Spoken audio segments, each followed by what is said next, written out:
తెలంగాణ ప్రభుత్వం ఒక కీలక నిర్ణయం తీసుకుంది. స్థానిక ఎన్నికల్లో బీసీలకు 42% రిజర్వేషన్లు కల్పిస్తూ జీవో విడుదల చేసింది.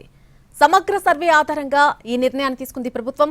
స్థానిక సంస్థల ఎన్నికల్లో బీసీలకు 42% రిజర్వేషన్లు కల్పించినటువంటి తొలి రాష్ట్రంగా తెలంగాణ చరిత్ర సృష్టించనుంది. పంచాయతీ ఎన్నికల్లో 42% రిజర్వేషన్లు ప్రతిపాదిస్తూ జీవో జారీ చేసింది. ఆర్టికల్ 40 ప్రకారం స్టేట్ పాలసీ మేరకు ఈ నిర్ణయాన్ని తీసుకుంది. జీవోలో సామాజిక న్యాయం అంశాన్ని ప్రస్తావించింది ప్రభుత్వం.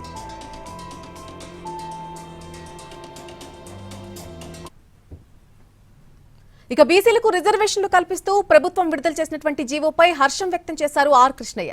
సీఎం రేవంత్ రెడ్డికి కృతజ్ఞతలు తెలిపారు. ఇది బీసీల విజయమని అభివర్ణించారు. ఎవ్వరూ న్యాయ పోరాటాలకు వెళ్లొద్దని సూచించారు ఆయన. అందుకు ముఖ్యమంత్రికి రేవంత్ రెడ్డి గారిని అభినందిస్తున్నాం.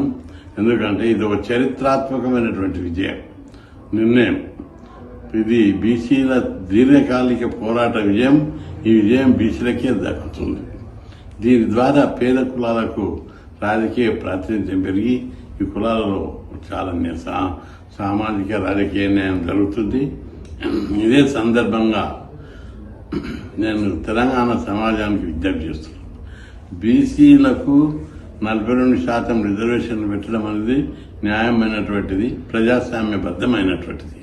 ప్రజాస్వామ్యంలో ఎస్సీలకు వాళ్ళ జనాభా ప్రకారం ఉంది, ఎస్టీలకు వాళ్ళ జనాభా ప్రకారం ఉంది.